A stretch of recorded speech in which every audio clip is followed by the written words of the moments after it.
산을 지배하던 식인 호랑이는 마지막에 동자승의 무릎을 택했다.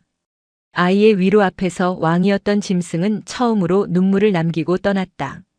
바람에서 쇳내가 났다. 그것은 겨울의 냄새가 아니었다. 놈의 몸뚱어리에서 피어오르는 죽음의 악취였다. 해발 1000m. 인간의 발길이 닿지 않는 천령산의 골짜기는 거대한 무덤처럼 고요했다. 나뭇가지마다 맺힌 상고대가 칼날처럼 번뜩였고 발을 디딜 때마다 수백 년 묵은 눈이 비명을 질렀다. 그 정막 속을 거대한 그림자 하나가 휘청이며 걷고 있었다. 노대. 산짐승들은 그를 그렇게 불렀다. 한때는 천령산의 주인이었으며 범접할 수 없는 공포이자 숭배의 대상이었던 상군. 그러나 지금 노대의 꼴은 왕이라기보다 병든 짐승에 가까웠다. 윤기를 잃은 털 가죽은 듬성듬성 빠져 흉물스럽게 드러난 잿빛 피부를 감추지 못했다. 오른쪽 눈은 오래전 잃어버려 허연 백태가 끼었고 남아있는 왼쪽 눈마저 흐릿한 탕류에 잠겨 있었다. 무엇보다 그를 괴롭히는 것은 오른쪽 뒷다리였다. 살이 썩어 들어가는 고통. 뼈마디를 갉아먹는 둔탁한 통증이 걸음을 뗄 때마다 전신을 뒤흔들었다. 크르르. 낮게 깔린 신음이 흉곽을 울리고 터져나왔다. 단순한 앓는 소리가 아니었다. 그것은 패배를 인정하기 싫은 늙은 왕의 마지막 자존심이자 다가오는 끝을 예감한 자의 탄식이었다. 노대는 멈춰섰다. 코를 벌름거렸다. 차가운 공기 속에 미세하게 섞여 있는 불쾌한 냄새. 화약 냄새였다. 또 놈인가? 10년이다. 자신의 뒤를 쫓는 그 지독한 사냥꾼 놈. 이름도 모르는 그 인간은 노대가 젊은 시절 마을에 소를 물어갔을 때부터 끈질기게 추격해왔다. 처음에는 현상금을 노린 잡배인 줄 알았으나 놈은 달랐다. 놈은 노대를 잡기 위해 사는 것 같았다. 노대는 고개를 돌려 지나온 길을 바라보았다. 눈 위에 찍힌 자신의 발자국. 오른쪽 뒷다리를 질질 끈 흔적이 핏물과 함께 선명하게 남아있었다. 숨길 수 없는 표식이었다. 살아야 한다. 본능은 그렇게 외치고 있었다. 더 깊은 산속으로 인간이 감히 범접할 수 없는 험준한 바위 절벽 위로 도망쳐야 한다고. 하지만 노대의 발길은 본능과 다르게 움직이고 있었다. 그는 산을 오르는 것이 아니라 내려가고 있었다. 죽음이 목구멍까지 차오른 순간 기이하게도 노대의 머릿속을 지배한 것은 살고 싶다는 욕망이 아니었다. 그것은 아주 오래된 먼지 쌓인 기억이었다. 따뜻했다. 뼛속까지 시린 이 추위 속에서 문득 떠오른 그 감각은 너무나 이질적이었다. 수십 년을 맹수로 살아오며 느낀 것은 피의 뜨거움이나 찢어발기는 살점의 온기뿐이었다. 그러나 지금 떠오른 기억은 그런 포식의 온도가 아니었다. 작고 보드라운 손길, 상처난 눈가에 닿았던 서늘한 물방울, 그리고 귓가에 맴돌던 겁에 질린 그러나 다정했던 숨소리. 노대는 흐릿한 왼쪽 눈을 깜빡였다. 백태 낀 오른쪽 눈이 욱신거렸다. 마치 그날의 기억을 끄집어내려는 듯 통증은 기억의 문을 두드렸다. 그가 향하는 곳은 명확했다. 자신의 굴이 아니었다. 자신이 왕으로 군림했던 정상도 아니었다. 그는 기억 속에 남아있는 유일한 온기가 있던 곳, 인간들의 냄새가 나는 그곳으로 향하고 있었다. 죽으러 가는 게냐? 어디선가 까마귀 한 마리가 날아와 앙상한 가지 위에 앉으며 깨깨거렸다. 노대는 대꾸하지 않았다. 그저 무거운 발을 들어 아래로 더 아래로 내디딜 뿐이었다. 그의 거대한 등 뒤로 붉은 해가 핏빛처럼 저물고 있었다. 같은 시각 천령산 중턱. 질긴 가죽신을 신은 사내가 눈밭에 무릎을 꿇고 앉아 있었다. 그의 이름은 시몬. 나라에서 인정한 차코갑사 호랑이 잡는 특수부대 출신이자 평생을 산군 사냥에 바친 늙은 사냥꾼이었다. 시몬은 손가락으로 눈 위에 묻은 핏자국을 찍어 혀에 댔다. 비릿하고 씁쓸한 맛. 그리고 썩은 내. 다 됐군. 시몬이 낮게 중얼거렸다. 그의 눈빛은 건조했다. 10년을 쫓았다. 놈은 교활했고 잔인했으며 강했다. 동료 둘을 잃었고 시몬 자신도 왼쪽 어깨에 놈의 발톱 자국을 훈장처럼 달고 살았다. 그런데 그 끝이 고작 병사라니. 상군이라 불리던 놈이 추하게 늙었어. 심원은 조총의 약실을 점검했다. 화약은 충분했다. 납탄도 넉넉했다. 발자국을 보니 놈의 속도는 현저히 느려져 있었다. 빠르면 오늘 밤, 늦어도 내일 새벽이면 마주칠 것이다. 그런데 이상했다. 심원은 미간을 찌푸리며 발자국이 향하는 방향을 노려보았다. 보통 상처 입은 짐승은 본능적으로 가장 깊고 은밀한 곳으로 숨어든다. 그것이 맹수의 습성이다. 자신의 약한 모습을 보이기 싫어 바위 틈이나 동굴 깊숙이 처박혀 죽음을 맞이한다. 하지만 놈의 발자국은 산 아래로 향하고 있었다. 그곳에는 민가가 없다. 있는 것이라고는 산 중턱에 자리 잡은 낡은 절 하나뿐이었다. 자은사. 심원의 입에서 절 이름이 흘러나왔다. 놈이 미쳐서 인간을 해코지하러 가는 것인가? 아니면 굶주림에 눈이 멀어 공양미라도 훔쳐먹으러 가는 것인가? 어느 쪽이든 위험했다. 자운사에는 늙은 주지승과 어린 동자승들만 있다고 들었다. 마지막 가는 길에 피를 뿌리겠다는 심산이구나. 심원의 눈매가 매섭게 변했다. 그는 짐을 고쳐 메고 속도를 높였다. 놈이 절에 당도하기 전에 놈의 숨통을 끊어야 했다. 그것이 산군에 대한 마지막 예우이자 사냥꾼으로서의 의무였다. 바람이 거세졌다. 산군과 사냥꾼 그리고 아무것도 모른 채 저녁 예불을 준비하는 절. 세계의 운명이 눈보라 속에서 얽혀 들어가고 있었다. 고통은 날카로운 쇠붙이의 맛이었다. 어린 범은 울부짖었다. 하지만 돌아오는 것은 자신의 목을 조여오는 올무의 압박뿐이었다. 앞발은 찢겨 뼈가 드러났고 덫에서 빠져나오려 발버둥 치다 튀어오른 나뭇가지의 오른쪽 눈을 정통으로 맞았다. 세상은 반쪽이 되었다. 오른쪽 시야가 붉은 피로 덮여 깜깜해졌고 극심한 고통에 정신이 혼미해졌다. 어미는 이미 며칠 전 밀렵꾼들의 창에 찔려 죽었다. 형제들도 뿔뿔이 흩어졌다. 어린 범은 혼자였다. 죽는다. 짐승의 직감은 단순하고 명확했다. 피냄새를 맡은 늑대들이 몰려올 것이다. 아니면 덫을 놓은 인간이 와서 가죽을 벗길 것이다. 어린 범은 나뭇잎 더미 위에 축 늘어졌다. 거친 숨을 몰아쉴 힘조차 남아있지 않았다. 부스럭. 풀숲이 갈라지는 소리가 났다. 어린 범은 으르렁거리려 했으나 입 밖으로 나온 것은 바람 빠지는 소리뿐이었다. 나타난 것은 늑대가 아니었다. 작은 인간이었다. 머리카락이 하나도 없는 둥글고 반질반질한 머리를 가진 아이. 등에는 자기 몸만 한 물동이를 지고 있었고 낡은 회색 승복은 여기저기 기워져 있었다. 아이는 덫에 걸린 어린 범을 보고 얼어붙었다. 물동이가 흔들려 물이 찰랑거렸다. 도망쳐야 한다. 아이의 눈동자가 그렇게 말하고 있었다. 범이다. 산의 주인이다. 아무리 어려도 맹수는 맹수다. 하지만 아이는 도망치지 않았다. 그렇다고 돌을 던지거나 소리를 지르지도 않았다. 아이는 그 자리에 주저앉아 덜덜 떨며 울먹였다. 어떻게 많이 아프겠다. 어린 범은 그 말을 이해하지 못했다. 하지만 그 목소리에 담긴 떨림이 공포가 아닌 다른 무엇이라는 것은 느낄 수 있었다. 아이는 엉금엉금 기어서 다가왔다. 범은 남은 한쪽 눈으로 아이를 노려보았다. 다가오면 문다. 목덜미를 끊어버리겠다. 살기가 등등했으나 몸은 움직이지 않았다. 아이는 범의 찢어진 앞발을 보았다. 그리고 피가 철철 흐르는 오른쪽 눈을 보았다. 아이는 울면서 물동이를 내려놓았다. 가만히 있어, 응? 내가 안 아프게 아니 조금 아플 수도 있는데. 아이는 자기 승복의 소매를 푹 찢었다.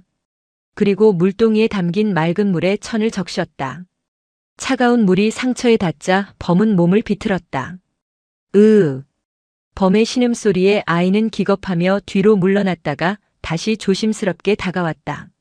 아이는 떨리는 손으로 피범벅이 된 범의 눈가를 닦아내기 시작했다. 그 손길. 투박하고 거칠었지만 한없이 조심스러운 손길. 어린 범은 태어나서 처음으로 어미가 아닌 존재에게서 온기를 느꼈다. 인간의 손은 흉기인 줄만 알았다. 창을 던지고 덫을 놓고 불을 지르는 파괴의 손. 하지만 이 아이의 손은 달랐다. 아이는 주변에서 쑥을 뜯어 돌로 지식인 뒤 범의 발 상처에 붙여주었다. 그리고 주머니에서 꼬깃꼬깃한 콩설기 반 조각을 꺼내 범의 입가에 밀어 넣었다. 먹어. 이거 큰 스님 몰래 챙긴 건데 넣어줄게. 범은 먹지 않았다. 경계심 때문이 아니었다. 너무 아파서 먹을 수가 없었다. 밤이 깊었다. 산속의 밤은 잔혹할 정도로 추웠다. 부상당해 체온이 떨어지는 어린 범에게 밤 공기는 치명적이었다. 그때였다.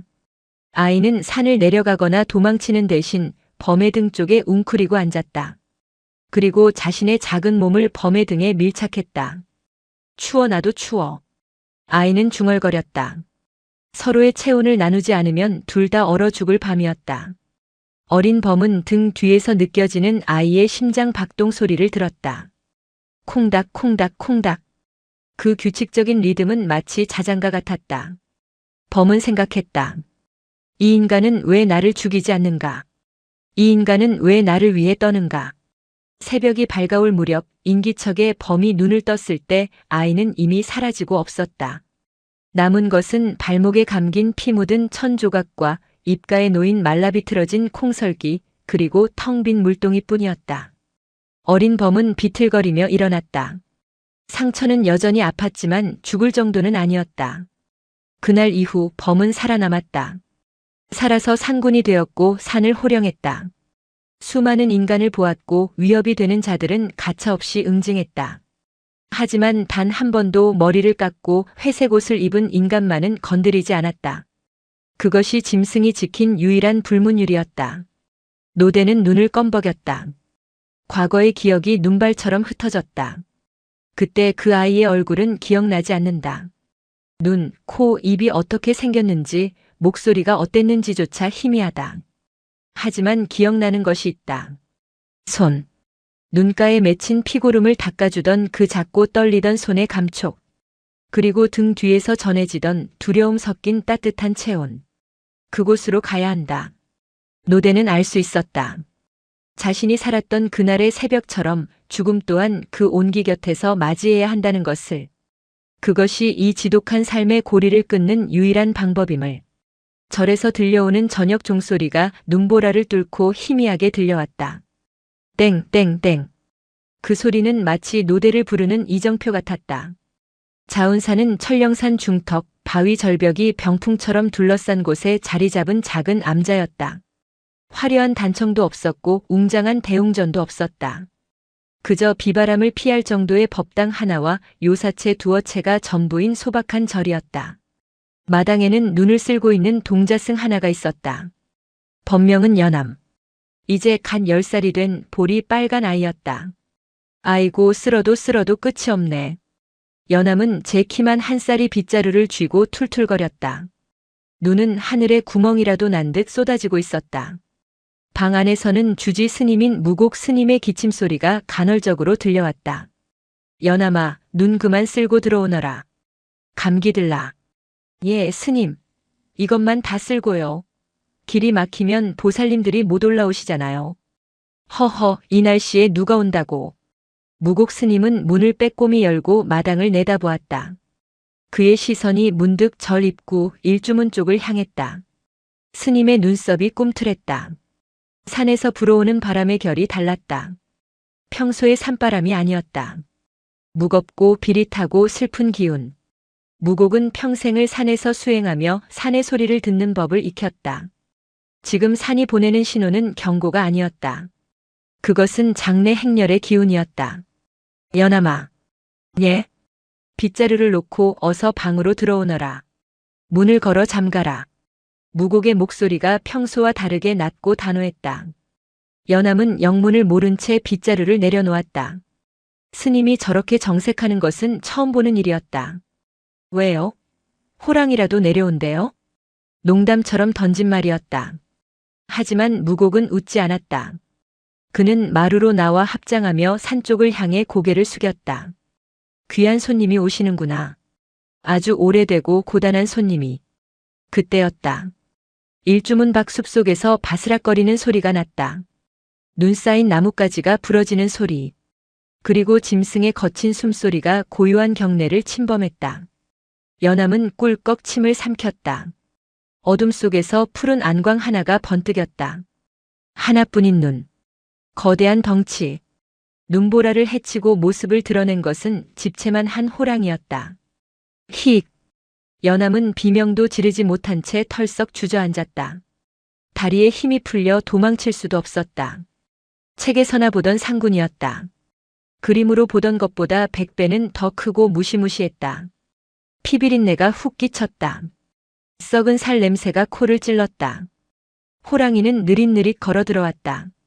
당장이라도 달려들어 목덜미를 물어뜯을 것 같았지만 녀석의 걸음은 묘하게 차분했다.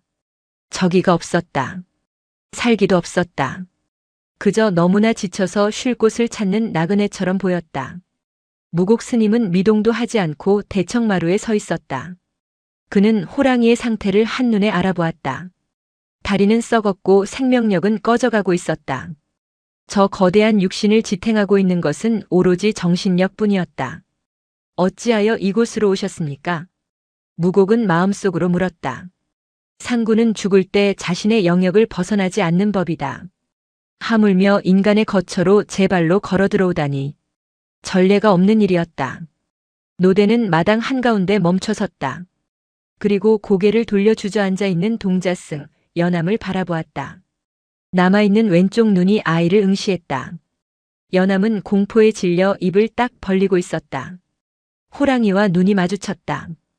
잡아먹힐 거야. 난 죽었어. 엄마, 아빠. 온갖 생각이 머릿속을 스쳐 지나갔다. 하지만 호랑이는 입을 벌리지 않았다.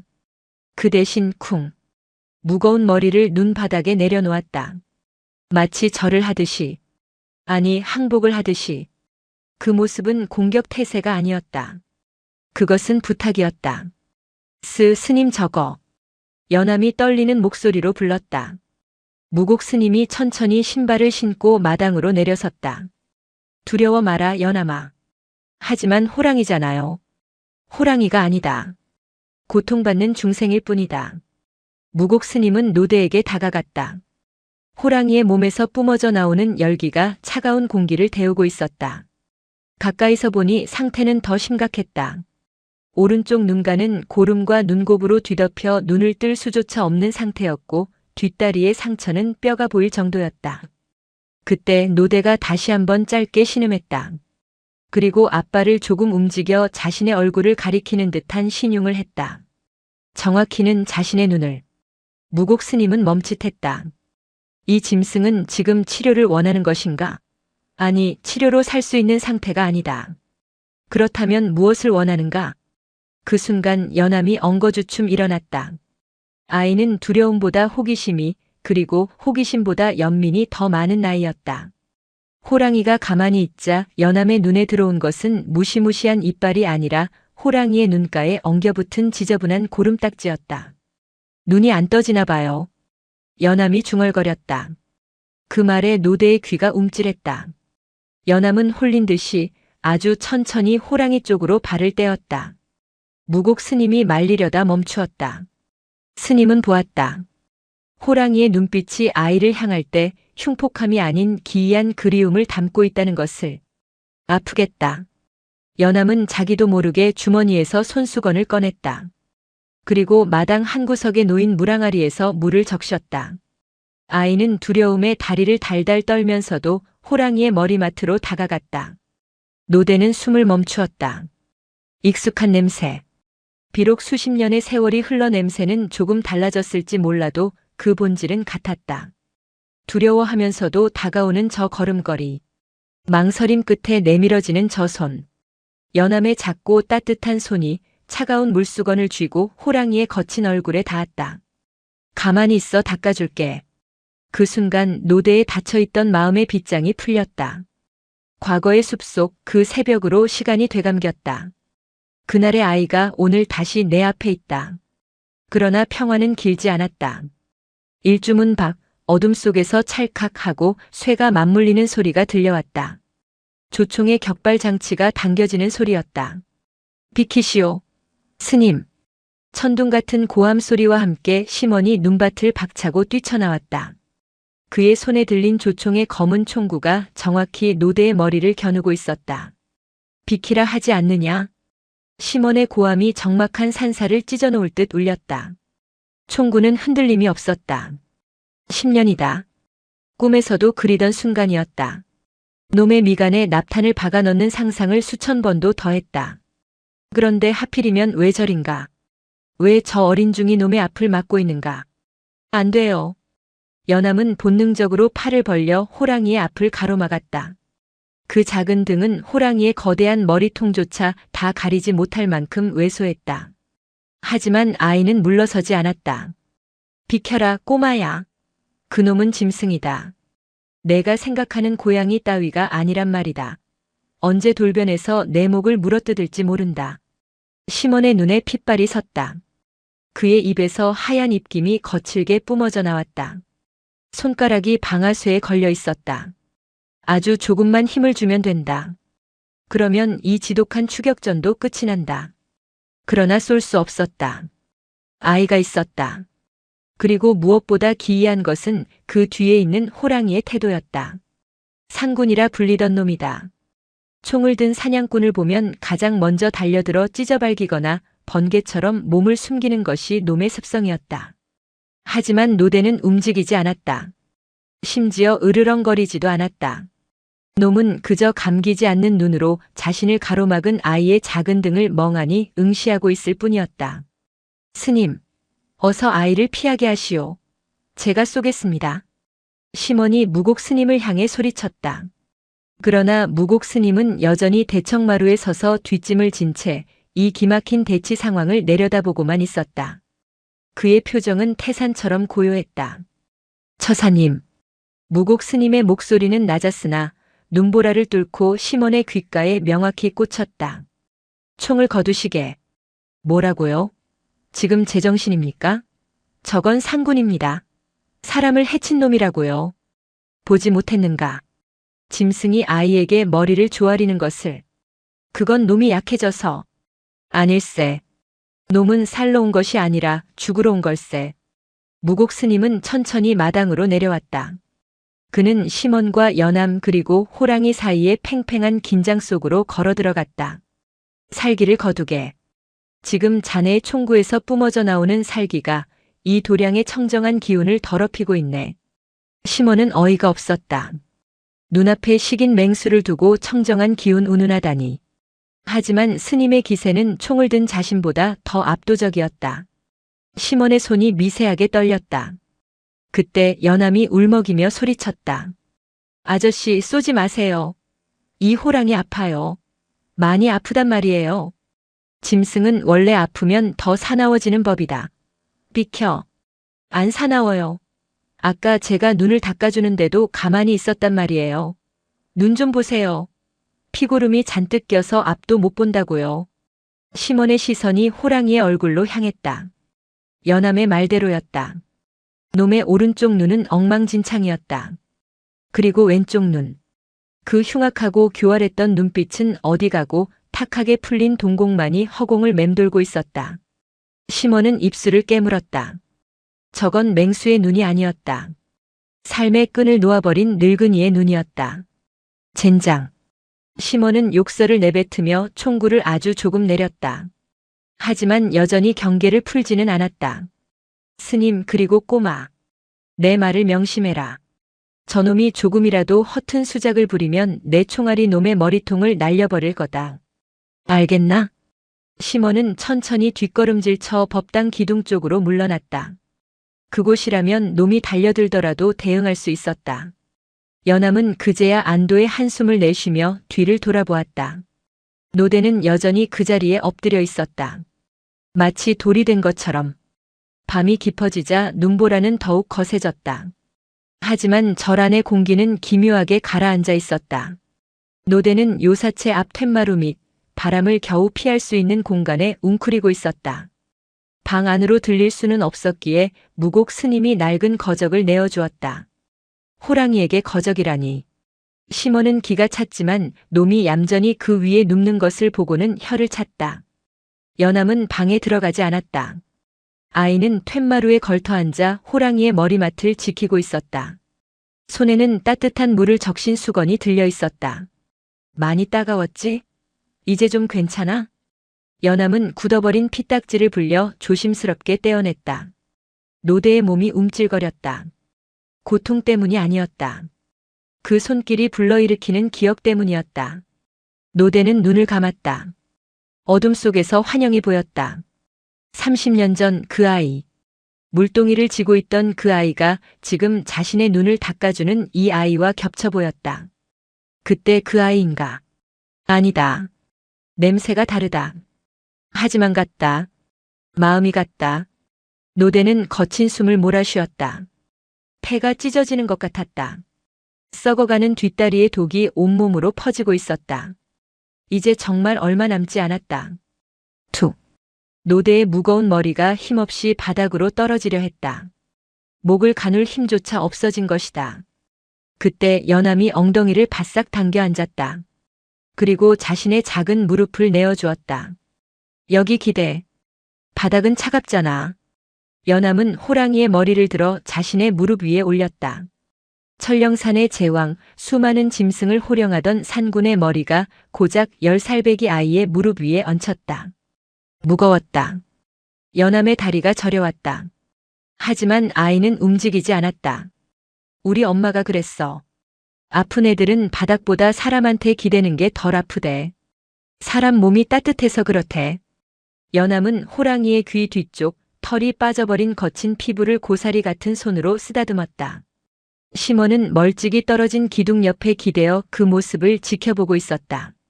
그는 조총을 품에 안고 있었지만 더 이상 총을 겨누지는 않았다. 시몬의 눈에 호랑이의 눈에서 흐르는 액체가 보였다. 그것은 고름이 아니었다. 눈물이었다. 짐승도 우는가? 제 죽음을 알고 우는 것인가? 아니면 저 아이의 손길이 고마워서 우는 것인가? 노대는 연암의 무릎에서 전해오는 체온을 느꼈다. 뼈와 가죽만 남은 자신의 몸으로 아이의 맥박이 전해져 왔다. 쿵, 쿵, 쿵. 살아있는 것의 소리. 생명의 소리. 노대는 생각했다. 지난 10수년간 나는 무엇을 위해 그토록 사납게 울부짖었나. 무엇을 지키려고 그토록 많은 피를 묻혔나. 결국 마지막 순간에 필요한 것은 왕의 자리가 아니라 쉴 수 있는 무릎 한 뼘이었거늘. 노대의 입에서 길게 탄식이 새어나왔다. 그것은 더 이상 포효가 아니었다. 어미 품을 파고드는 새끼의 응석 같은 나약하고 편안한 숨소리였다. 연암은 나직한 목소리로 연부를 외기 시작했다. 뜻도 잘 모르는 관세음보살 정근이었지만 아이의 목소리에는 리듬이 있었다. 그 리듬은 노대의 숨소리와 섞여 하나의 노래처럼 들렸다. 눈발이 처마 끝을 스치고 지나갔다. 세상에서 가장 기이하고 가장 평화로운 밤이 깊어가고 있었다. 새벽이 오고 있었다. 푸르스름한 빛이 눈 쌓인 마당을 비추기 시작했다. 시몬은 밤새 한숨도 자지 못했다. 그는 툇마루 끝에 앉아 있었다. 그의 시선은 줄곧 호랑이와 아이에게 고정되어 있었다. 연암은 꾸벅꾸벅 졸면서도 호랑이의 머리를 받치고 있었고 호랑이는 미동도 없이 얕은 숨만 내쉬고 있었다. 덜그럭. 시몬은 품에 안고 있던 조총을 내려놓았다. 그리고 화약통을 열어 바닥에 털어버렸다. 까만 화약가루가 하얀 눈 위에 흩어졌다. 허망하군.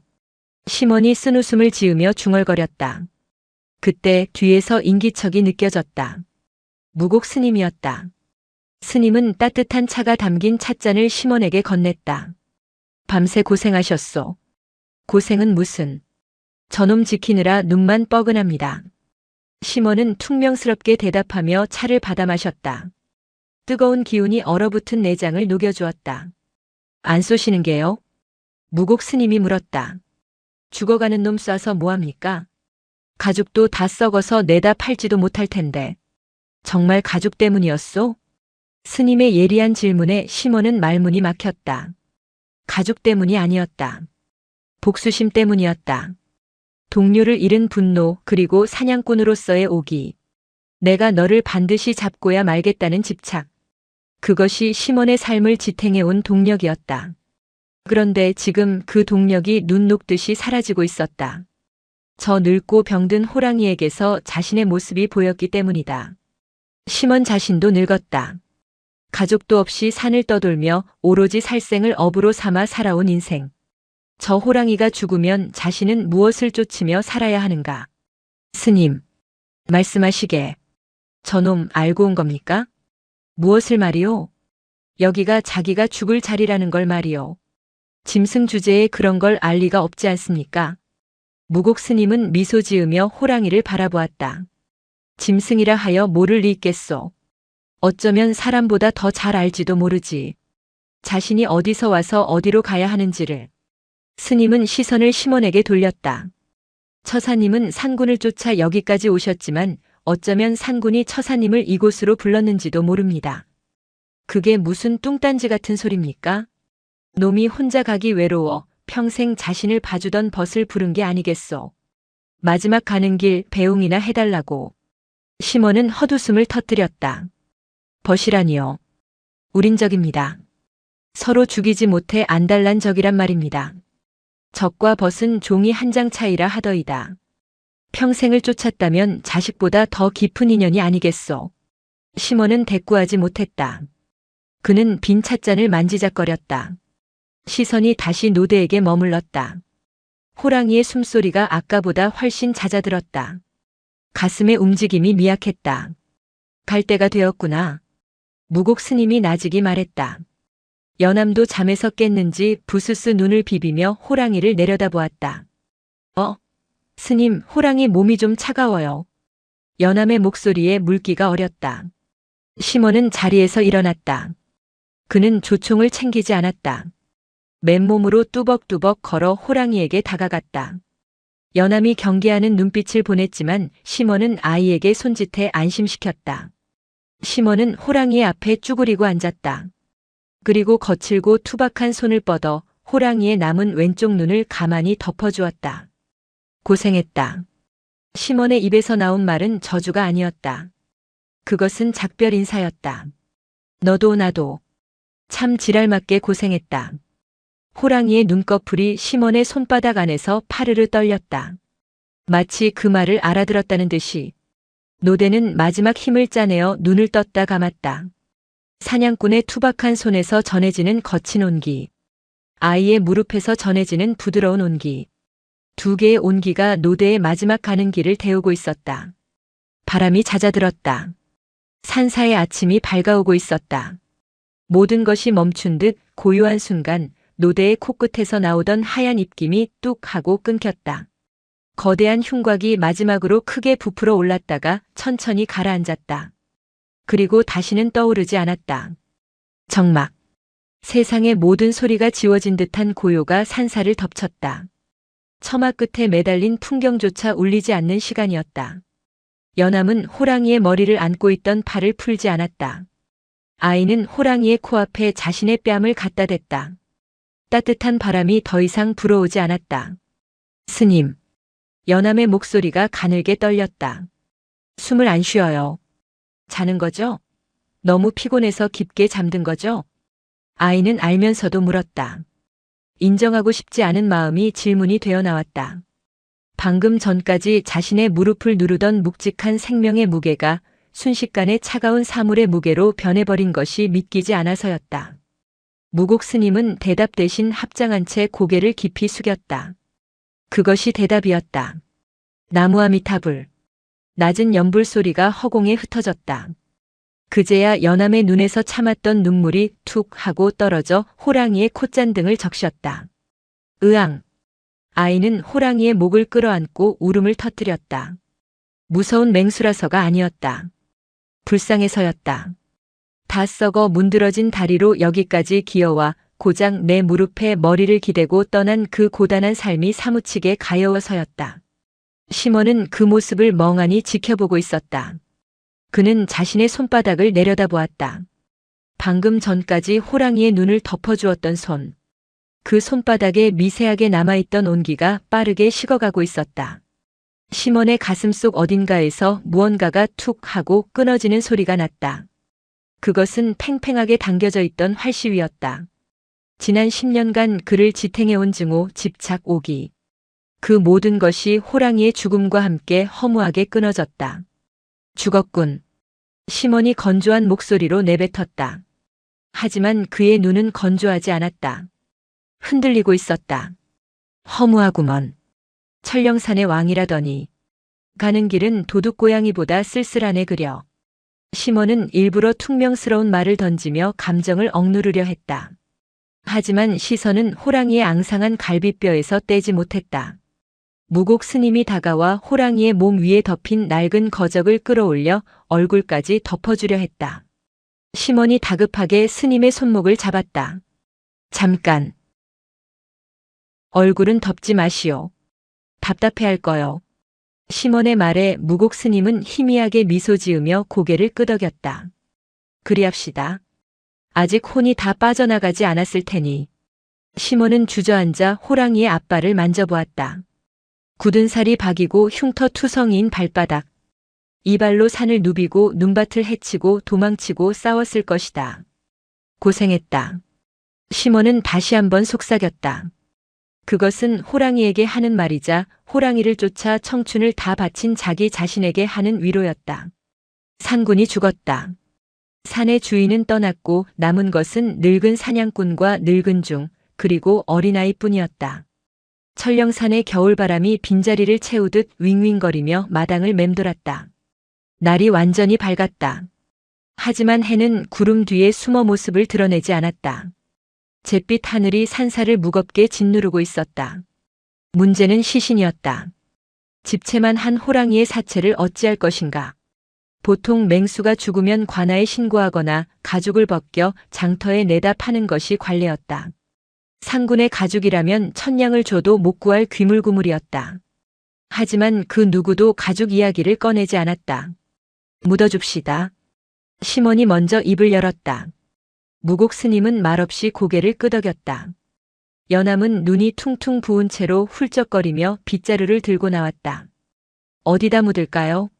양지 바른 곳이 좋겠어요. 추운 건 이제 싫어할 거예요. 절 뒤편 소나무 숲이 좋겠습니다. 무곡 스님이 가리킨 곳은 절 뒤쪽 오래된 적송들이 호위하듯 서 있는 언덕이었다. 그곳에서는 절 마당이 훤히 내려다 보였고 멀리 천령산의 능선도 한눈에 들어왔다. 시몬은 곡괭이와 삽을 챙겨 들었다. 땅은 돌덩이처럼 얼어 있었다. 겨울 산에 언 땅을 파는 것은 맨 땅에 헤딩하는 것만큼이나 무모하고 힘든 일이었다. 깡, 깡. 곡괭이가 땅에 부딪힐 때마다 쇳소리가 났다.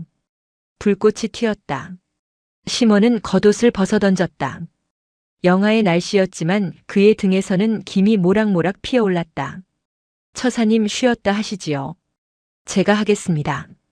무곡 스님이 삽을 들고 다가왔다. 하지만 시몬은 고개를 저었다. 아니요.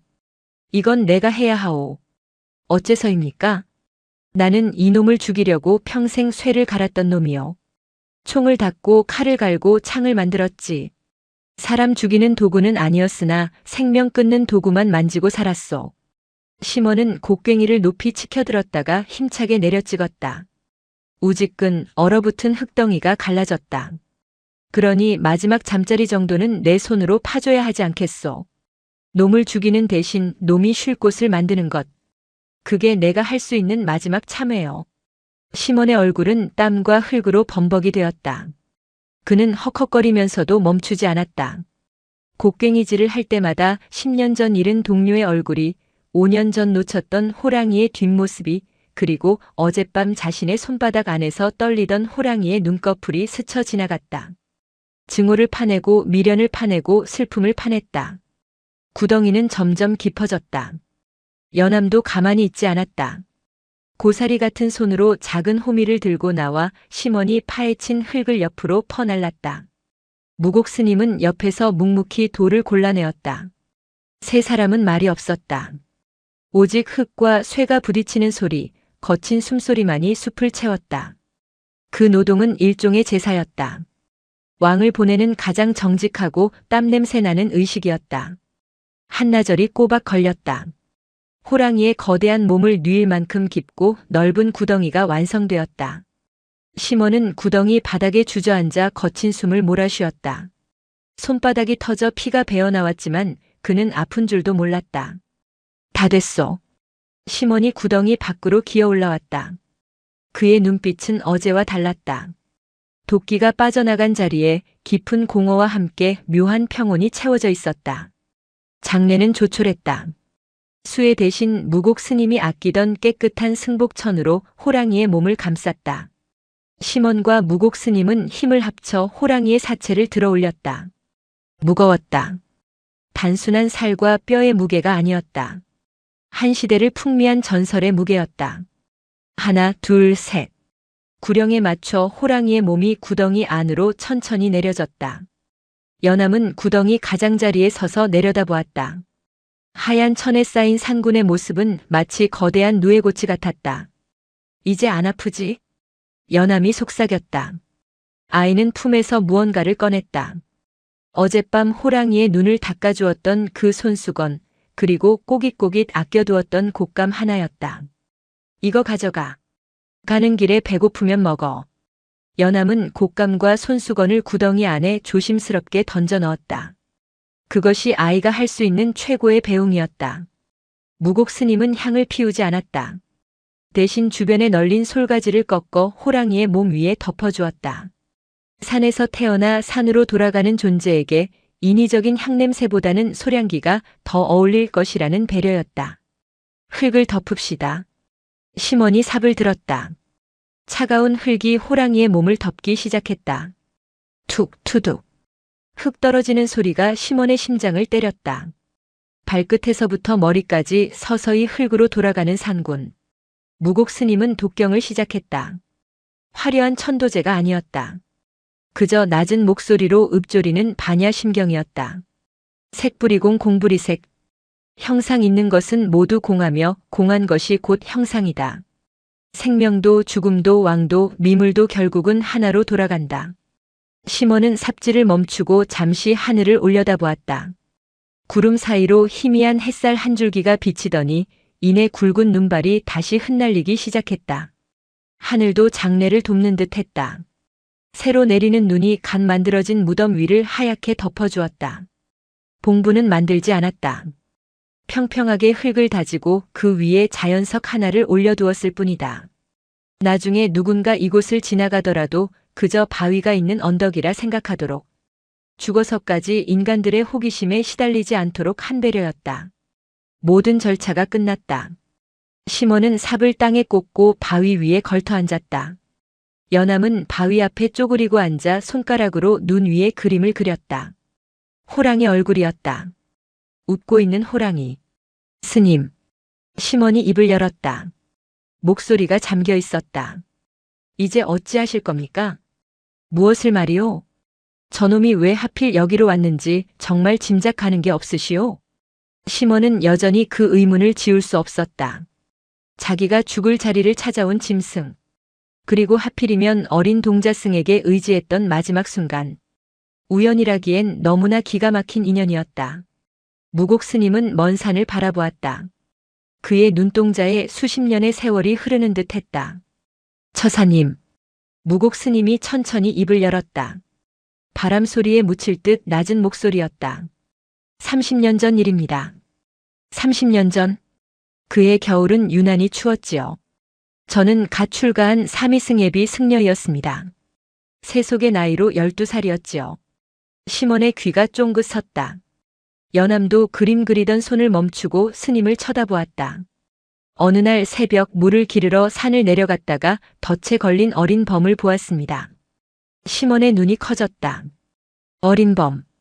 덫. 앞발이 찢기고 눈을 다쳐 죽어가고 있었지요. 그냥 두면 죽을 게 뻔했습니다. 하지만 저는 무서웠습니다. 도망치려 했지요. 스님은 덤덤하게 말을 이었다. 그런데 발이 떨어지지 않았습니다. 그 어린 짐승의 눈이 너무나 슬퍼 보였거든요. 살려달라고 비는 것 같지도 않았고 원망하는 것 같지도 않았습니다. 그저 왜 나에게 이런 고통이 찾아왔는가를 묻는 듯한 눈이었습니다. 그래서 살려주었소? 심원이 침을 꿀꺽 삼키며 물었다.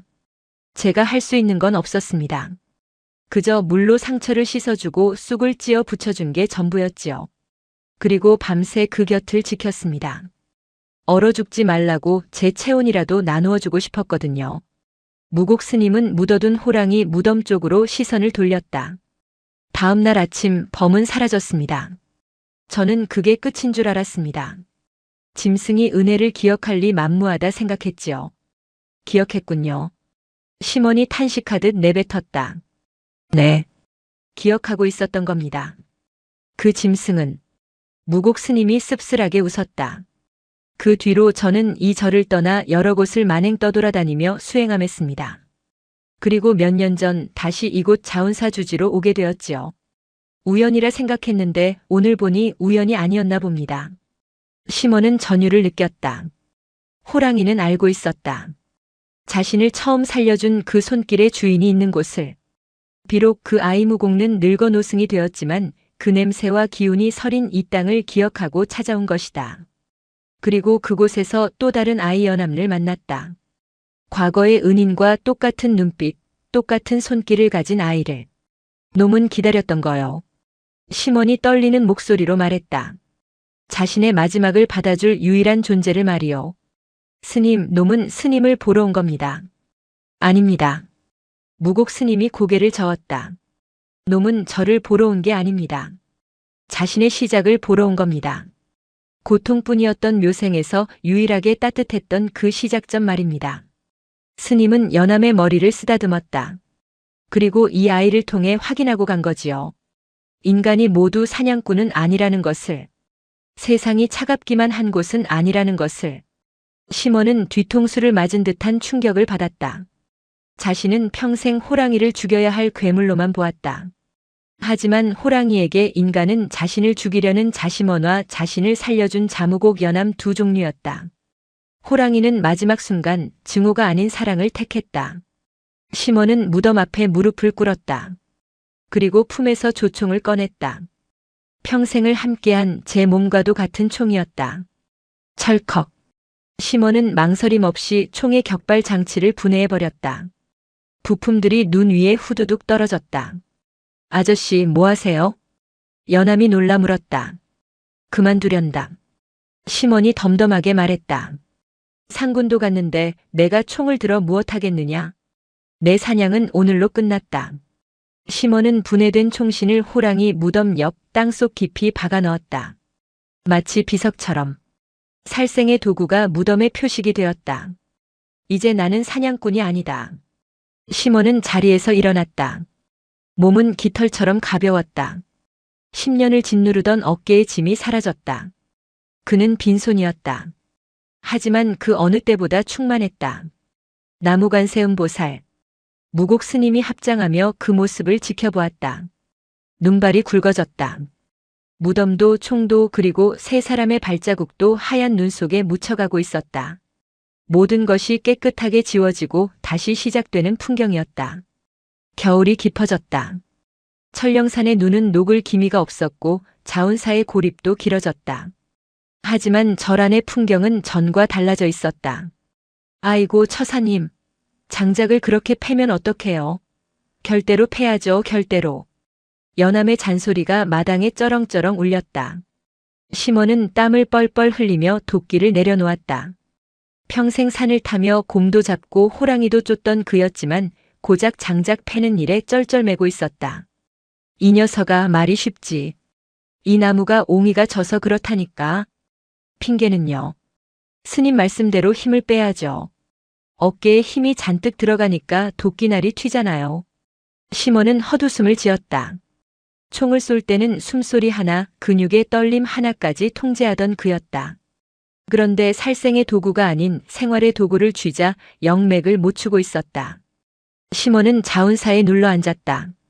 처음엔 눈이 녹을 때까지만 있겠다고 했다. 하지만 눈이 많이 와서 뗄감이 부족해서 연암이 혼자 심심해할까봐. 핑계는 매일 늘어갔고 어느새 그는 절의 허드렛 일을 도맡아 하는 공양주 처사가 되어 있었다. 부엌에서는 구수한 밥 냄새가 피어올랐다. 심원은 가마솥 뚜껑을 열었다. 하얀 김이 얼굴을 덮쳤다. 그 뜨거운 김 속에서 심원은 묘한 안도감을 느꼈다. 피냄새가 아니었다. 화약 냄새도 아니었다. 사람을 살리는 밥 냄새였다. 밥 다 됐다. 연암아, 상 펴라. 심원의 걸걸한 목소리에 연암이 쪼르르 달려와 행주로 상을 닦았다. 무곡 스님은 그 모습을 흐뭇하게 바라보며 법당에서 나왔다. 식사 시간. 조촐한 산채 나물과 된장국, 그리고 윤기 흐르는 쌀밥이 전부였다. 하지만 시몬에게는 생전 처음 느껴보는 맛이었다. 쫓기지 않고 먹는 밥. 누군가를 죽일 생각을 하지 않고 넘기는 국물. 처사님, 이제 연불도 제법 외시더군요. 무곡 스님이 숟가락을 놓으며 말했다. 그저 흉내나 내는 겁니다. 입에 붙질 않아서. 총을 쥔 손이나 염주를 쥔 손이나. 결국 마음이 시키는 대로 움직이는 법이지요. 지금 처사님의 손은 참으로 편안해 보입니다. 시몬은 자신의 손을 내려다보았다. 굳은 살은 여전했으나 손톱 밑에 낀 것은 화약대가 아니라 흙과 나무의 흔적이었다. 그날 밤, 시몬은 잠이 오지 않아 뒤척이다 밖으로 나왔다. 발길은 자연스럽게 절 뒤편 소나무 숲으로 향했다. 호랑이 무덤 앞이었다. 봉분도 없는 평평한 땅. 그 위에 놓인 자연석 하나. 그리고 그 옆에 비석처럼 박혀있는 쇳덩이 부서진 총신. 시몬은 바위에 걸터 앉았다. 거긴 좀 따뜻하냐? 대답 없는 무덤을 향해 시몬이 말을 걸었다. 나는 덥다. 등 따습고 배부르니 딴 세상 같구나. 내 놈이 마지막에 왜 그리 편안한 얼굴을 했는지 알 것도 같다. 시몬은 주머니에서 콩설기 반 조각을 꺼내 바위 위에 올려두었다. 연암이 간식으로 준 것을 아껴둔 것이었다. 먹어라. 고기는 아니지만 제법 달달하다. 달빛이 비친 무덤 위로 바람이 스치고 지나갔다. 마치 잘 먹겠다고 대답하는 듯 솔가지가 흔들렸다. 시몬은 짐승의 무덤가에서 난생 처음으로 고독하지 않은 밤을 보냈다. 평화는 오래가지 않았다. 봄이 오고 눈이 녹자 산이 비명을 지르기 시작했다. 문제는 부재였다. 상군이 사라졌다는 소문은 짐승들 사이에서 바람보다 빠르게 퍼졌다. 왕이 사라진 왕국에는 필연적으로 혼란이 찾아오는 법. 억눌려 있던 이인자들의 반란이 시작된 것이다. 스님, 큰일 났습니다. 아랫마을 청년 하나가 헐레벌떡 산길을 뛰어 올라왔다. 옷은 찢어지고 얼굴은 상처투성이었다. 무슨 일이냐? 호들갑 떨지 말고 숨부터 고르거라. 마당을 쓸던 시몬이 빗자루를 세우며 물었다. 멧돼지요. 멧돼지 떼가 마을로 내려왔습니다. 밭을 다 갈아엎는 건 예사고 어제는 김신의 외양간까지 들이받았습니다. 시몬의 미간이 찌푸려졌다. 저 산. 상군 노대가 살아있을 때는 감히 냄새조차 풍기지 못하던 거대 멧돼지 무리였다.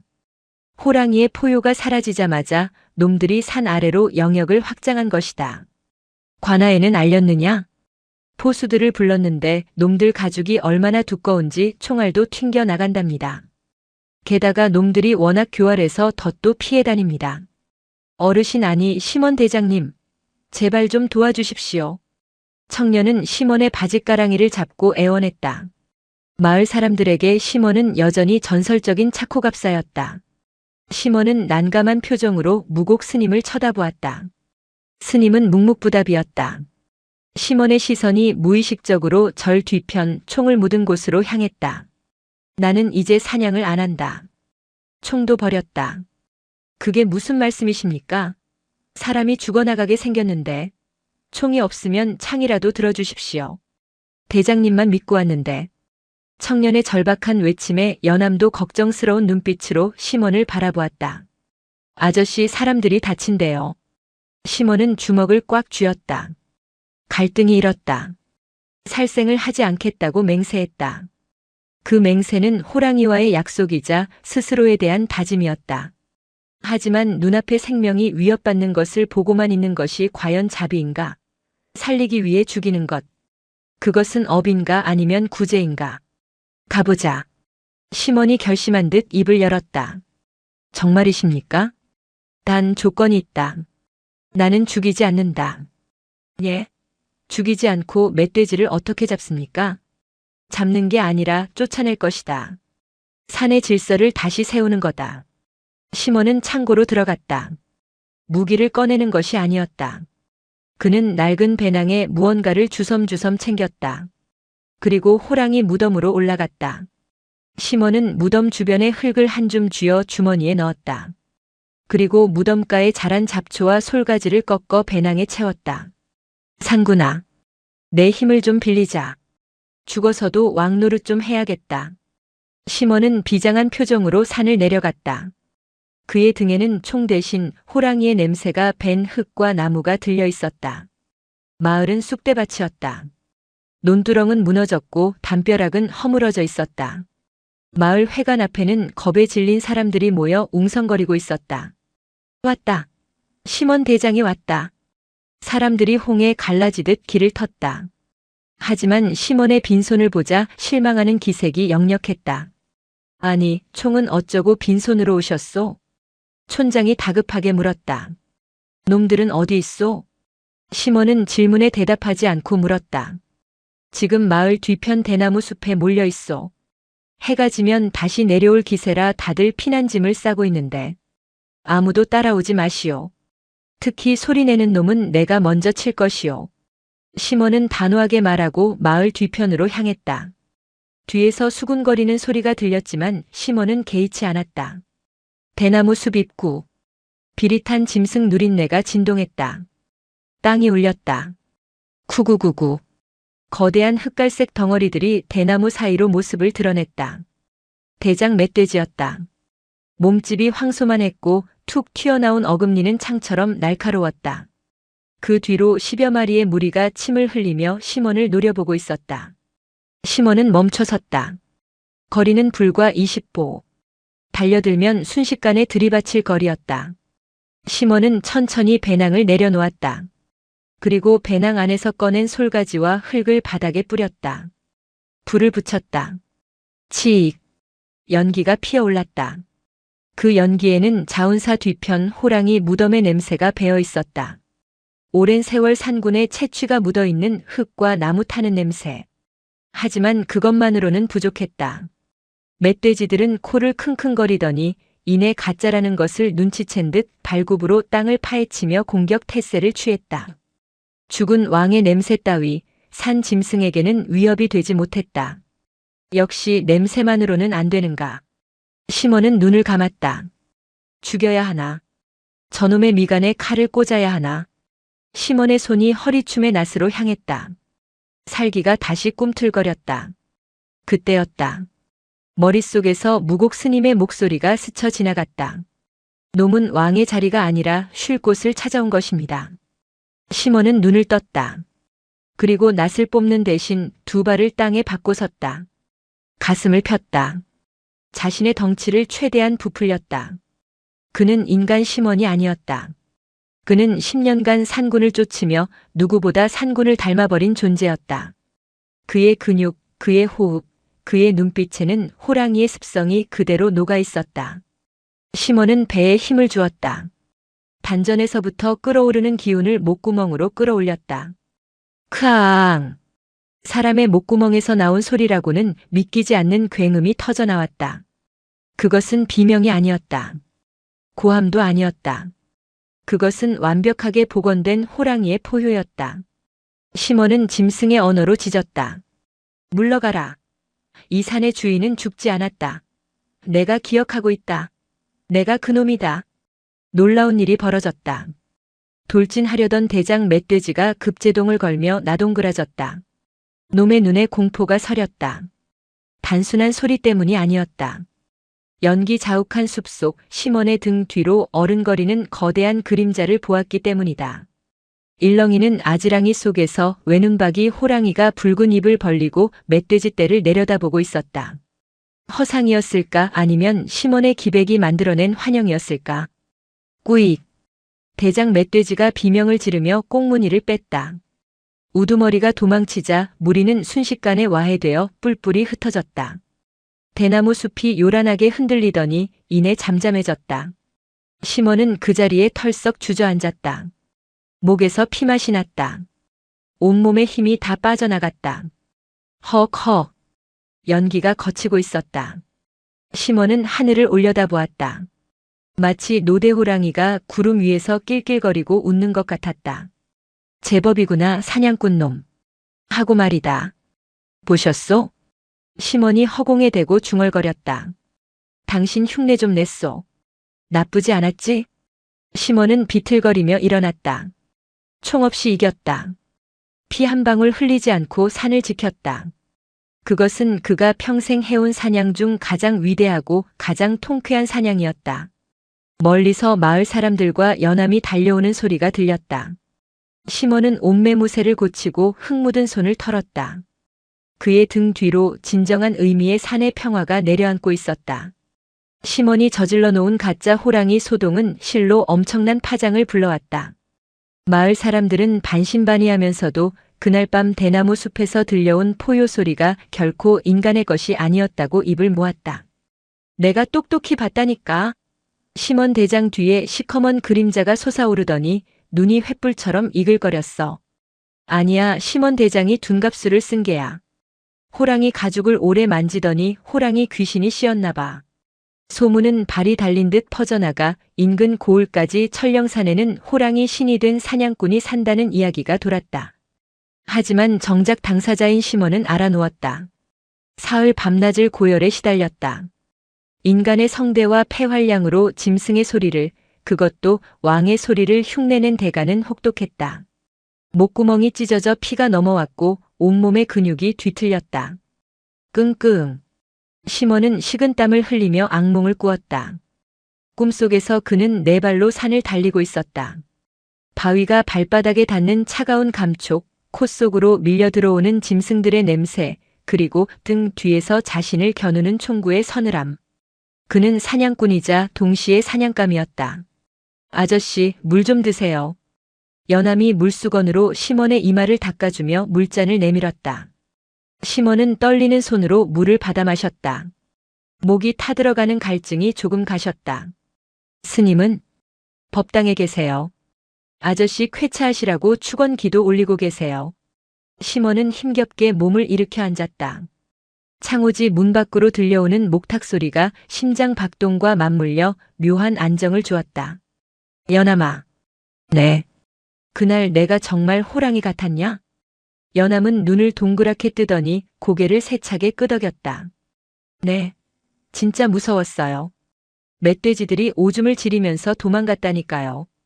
근데요. 근데 이상하게 아저씨한테서 냄새가 났어요. 냄새? 안 씻어서 땀 냄새가 났겠지. 아니요. 그 호랑이 할아버지 냄새요. 눈 닦아줄 때 났던 그 슬프고 오래된 냄새가 아저씨한테서도 났어요. 시몬은 멍하니 자신의 손을 내려다보았다. 빈손이었다. 총도 칼도 없는 빈손. 무곡 스님의 말이 떠올랐다. 비워야 채울 수 있는 법입니다. 자신을 가득 채우고 있던 살기를 비워내자 그 빈자리에 죽은 산군의 혼이 잠시 머물다 간 것일까?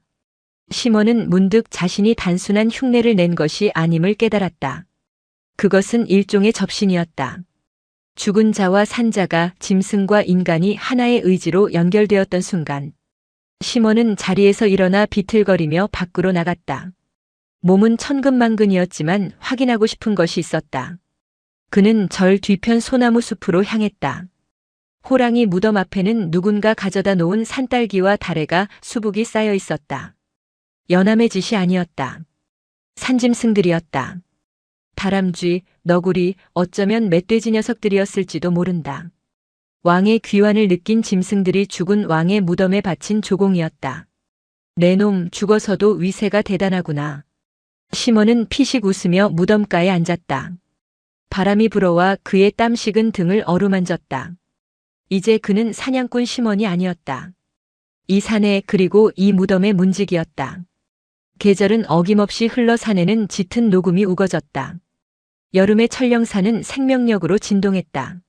매미 소리가 숲을 메웠고 계곡물은 불어 힘차게 흘러내렸다. 자운사의 살림도 제법 넉넉해졌다. 멧돼지를 쫓아낸 영험한 절이라는 소문에 아랫마을 사람들이 시주를 많이 해온 탓이었다. 시몬은 이제 승복이 제법 잘 어울리는 처사의 모습이었다. 머리만 안 깎았지 영락없는 수행자였다. 그러나 산의 평화는 이번엔 짐승이 아닌 사람에 의해 깨졌다. 어느 무더운 날 오후였다. 3명의 사내가 절 입구에 나타났다. 등산객 차림이었지만 시몬의 눈은 속일 수 없었다. 배낭의 무게중심 걷는 보법, 그리고 눈빛에서 풍기는 탐욕스러운 기운. 그들은 약초꾼을 가장한 밀렵꾼들이었다. 아이고, 날이 덥습니다. 물 한 모금 얻어 마실 수 있겠습니까? 우두머리로 보이는 뱀 같은 눈을 가진 사내가 말을 걸었다. 시몬은 묵묵히 표주박에 물을 담아 건넸다. 사내는 물을 벌컥벌컥 마시더니 슬쩍 본색을 드러냈다. 근데 처사님, 이 산에 호랑이 무덤이 있다는 게 참말입니까? 시몬의 손이 멈칫했다. 역시 냄새를 맡고 온 쥐새끼들이었다. 호랑이 뼈는 예로부터 귀한 약재로 쓰였다. 게다가 산군이라 불리던 거물급 호랑이의 뼈라면 부르는 게 값일터였다. 헛소문입니다.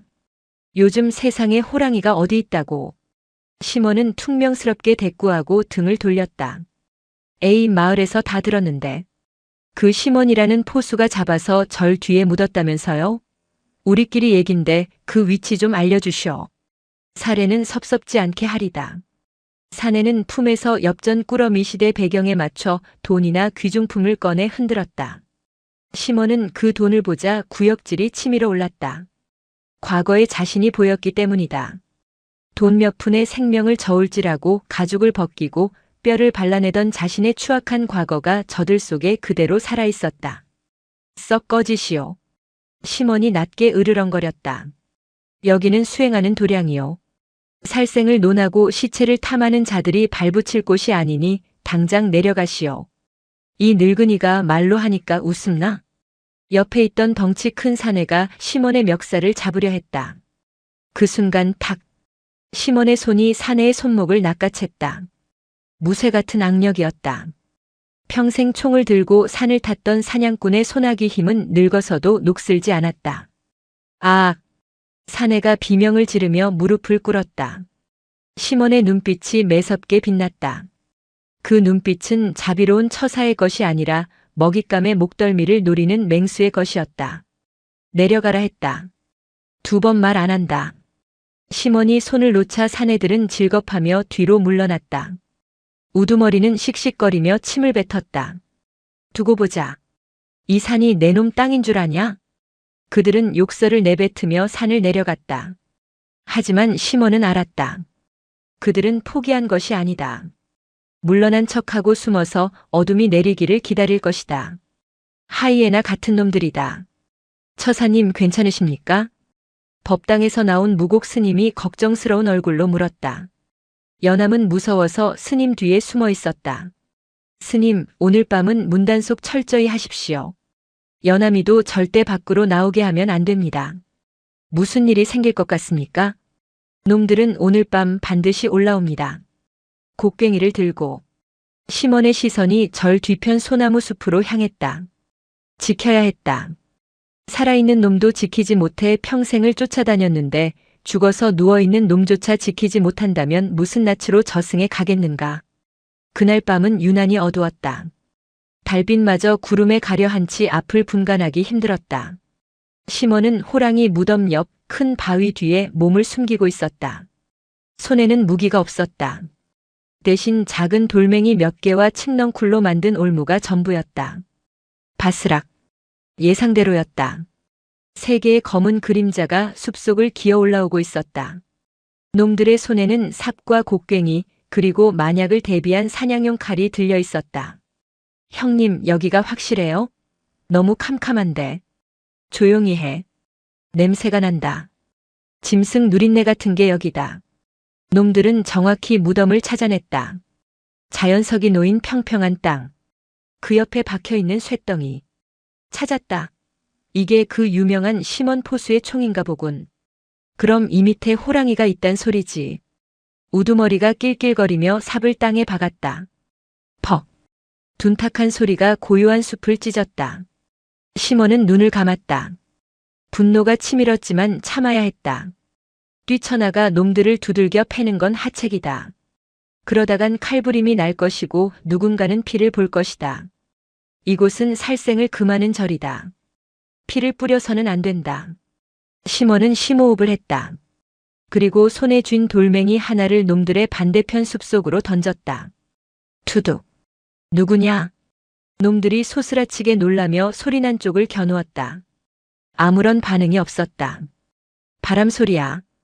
쫄지 말고 빨리 파.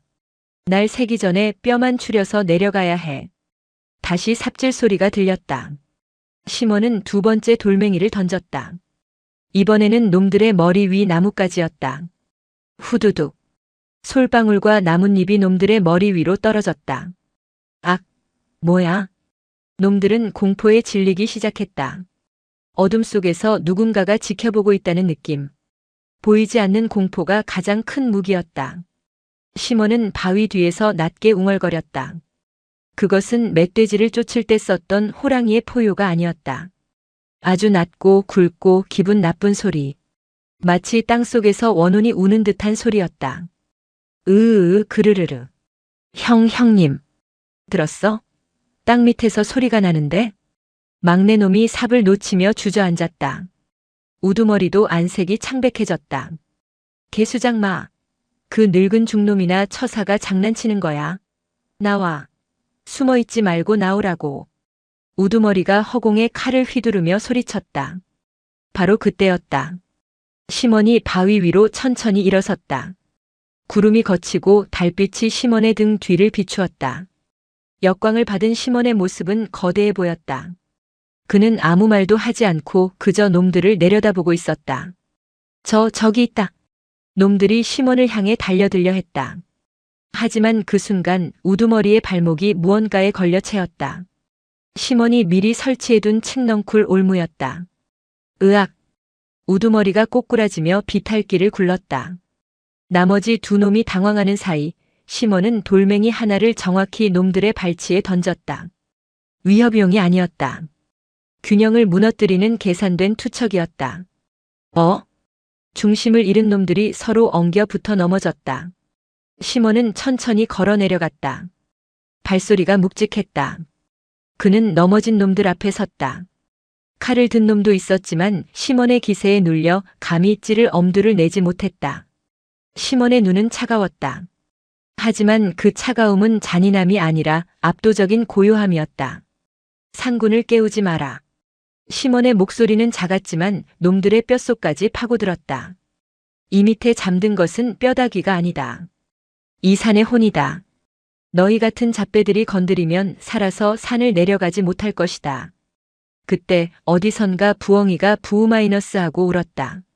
마치 시몬의 말에 동의하듯 밤숲의 나무들이 일제히 바람에 흔들리며 쏴아 소리를 냈다. 도둑이 제발 저린다고 했던가. 이미 공포에 질린 놈들에게 숲의 모든 소리는 호랑이의 저주처럼 들렸다. 살려주세요.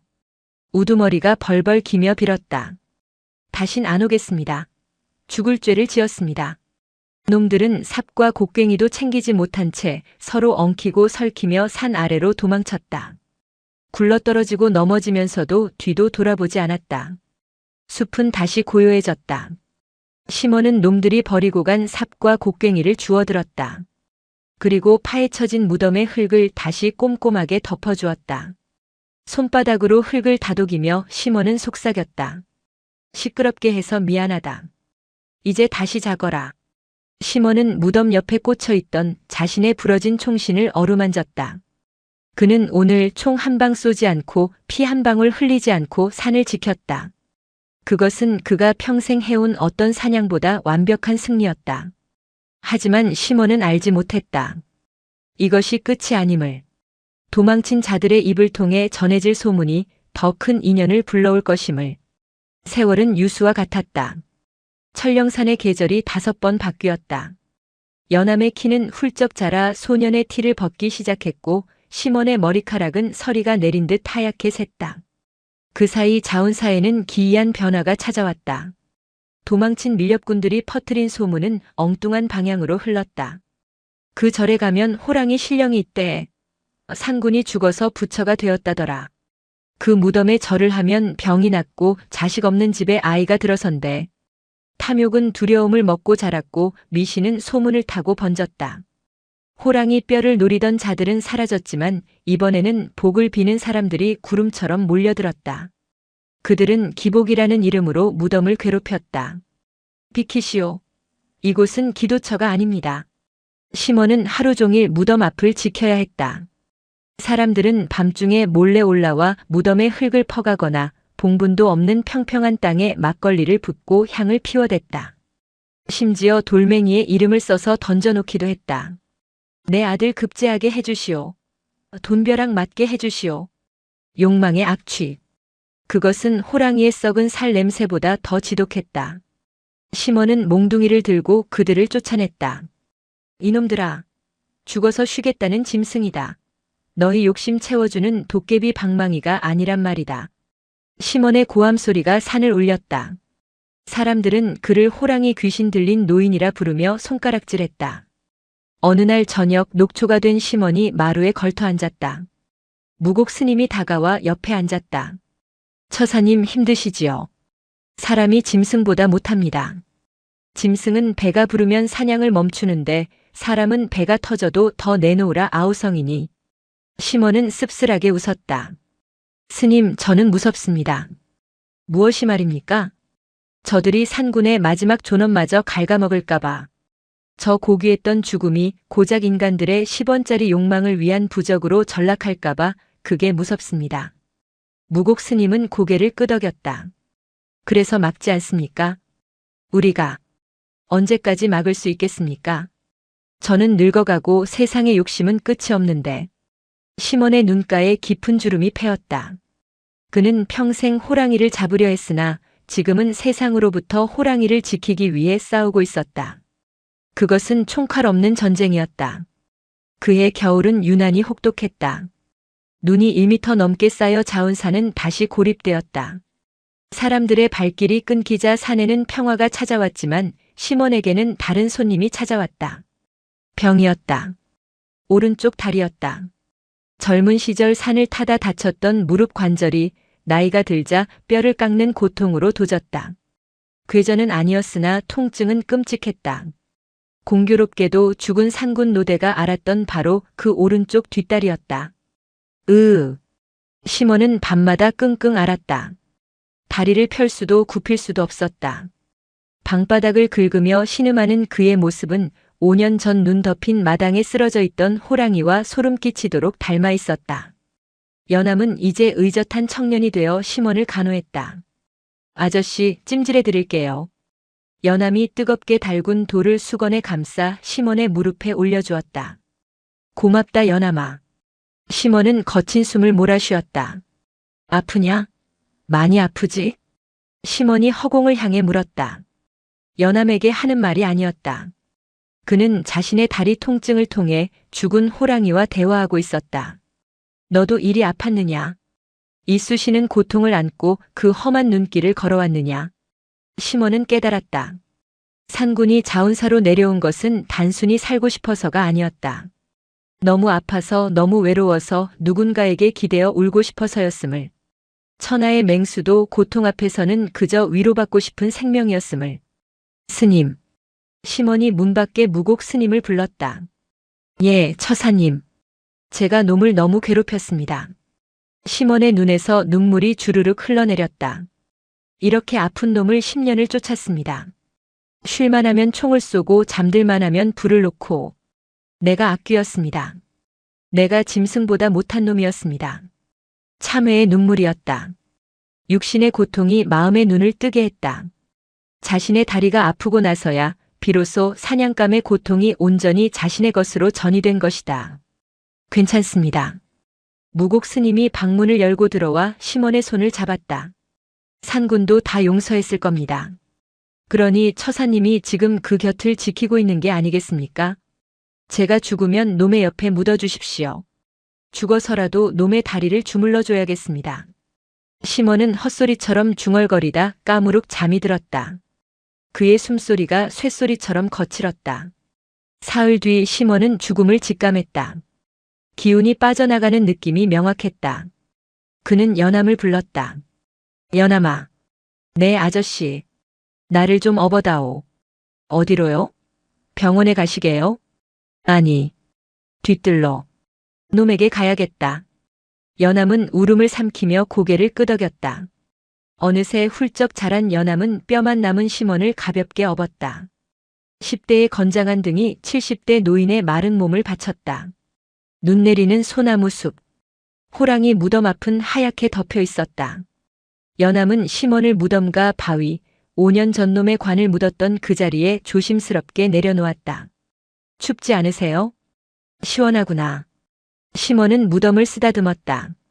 차가운 눈의 감촉이 열이 펄펄 끓는 손바닥을 식혀주었다. 왔다. 친구야. 심원은 웃었다. 오래 기다렸지? 심심했겠다. 심원은 연암을 바라보았다. 맑은 눈동자. 5년 전 호랑이의 눈곱을 떼어주던 그 눈동자가 지금은 자신의 임종을 지키고 있었다. 연암아. 네. 이리 와서 앉아보거라. 연암이 심원의 머리맡에 앉았다. 심원은 힘겹게 몸을 뉘었다. 그리고 아주 자연스럽게 연암의 무릎에 머리를 베고 누웠다. 순간 기시감이 연암을 덮쳤다. 이 장면, 이 무게, 이 온도. 5년 전 호랑이가 자신의 무릎을 베고 누웠던 그날과 똑같았다. 그때는 짐승이었고 지금은 사람이라는 것만 다를 뿐. 심원은 연암의 무릎에서 전해오는 온기를 느꼈다. 아, 따뜻하다. 이것이었구나. 노대가 마지막 순간에 느꼈던 것이 바로 이것이었구나. 왕의 권위도 사냥꾼의 명예도 다 부질없다. 마지막 가는 길 따뜻한 무릎 하나면 족한 것을. 아저씨. 연암이 심원의 흰머리를 쓸어넘겼다. 울지 마라. 심원의 목소리가 점점 작아졌다. 나는 사냥하러 가는 게 아니다. 소풍 가는 거다. 놈이랑 눈밭에서 뒹굴러 가는 거다. 심원의 시선이 하늘을 향했다. 눈송이가 춤을 추며 내려왔다. 그 눈송이 사이로 거대한 호랑이 한 마리가 꼬리를 살랑이며 그를 기다리고 있는 모습이 보였다. 호랑이의 옆에는 총을 버린 젊은 날의 심원 자신이 서 있었다. 심원은 손을 뻗었다. 허공을 잡으려는 듯. 그리고 이내 손이 툭 하고 눈 위에 떨어졌다. 잡았다. 그것이 마지막 말이었다. 무엇을 잡았을까? 호랑이의 꼬리였을까 아니면 평생을 찾아 헤매던 마음의 평화였을까? 연암의 무릎 위에서 늙은 사냥꾼은 가장 편안한 얼굴로 눈을 감았다. 호랑이가 그랬던 것처럼 10년 후 철령산 자운사에는 주지 스님이 된 연암이 있다. 무곡 스님은 입적한 지 오래되었고 연암이 그 뒤를 이어 절을 지키고 있었다.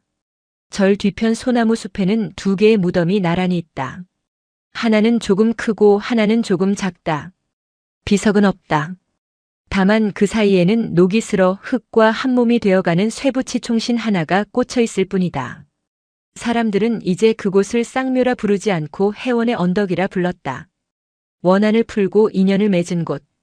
어느 늦가을 오후 등산객 한 무리가 절을 찾았다. 스님, 전설에 따르면 여기에 호랑이 뼈가 묻혀 있다던데 파보면 돈이 꽤 되지 않겠습니까? 속세에 찌든 등산객의 농담에 연암 스님은 빗자루질을 멈추고 온화하게 웃었다. 뼈는 없습니다. 예? 도굴이라도 당했나요? 아닙니다. 흙이 되었습니다. 연암은 먼 산을 바라보았다. 호랑이도 흙이 되었고 사냥꾼도 흙이 되었습니다. 그 흙에서 소나무가 자라고 그 소나무 그늘에서 지금 처사님이 쉬고 계시는 겁니다. 말장난 같으시네. 등산객들은 흥미를 잃고 내려갔다. 연암은 다시 묵묵히 마당을 쓸었다. 그때였다. 절 입구 숲속에서 부스럭거리는 소리가 났다. 연암의 고개가 돌아갔다. 숲을 사이로 누런 털 가죽이 보였다. 호랑이? 아니, 살기였다. 아직 앳된 삭 한 마리가 다리를 절뚝이며 경계심 어린 눈으로 절 안을 기웃거리고 있었다. 어디서 다쳤는지 앞다리에 피가 맺혀 있었다. 연암은 빗자루를 내려놓았다. 그리고 익숙한 동작으로 부엌으로 들어가 물그릇과 헝겊을 들고 나왔다. 그는 살을 쫓아내지 않았다. 그렇다고 억지로 다가가 잡으려 하지도 않았다. 그저 마루 끝에 물그릇을 놓고 자신이 앉을 자리를 비워둔 채 조용히 기다렸다. 오너라. 연암이 나직이 불렀다. 아픈 애들은 쉬었다 가야지. 바람이 불었다. 소나무 숲 언덕 위 2개의 무덤 위로 소량기가 번졌다.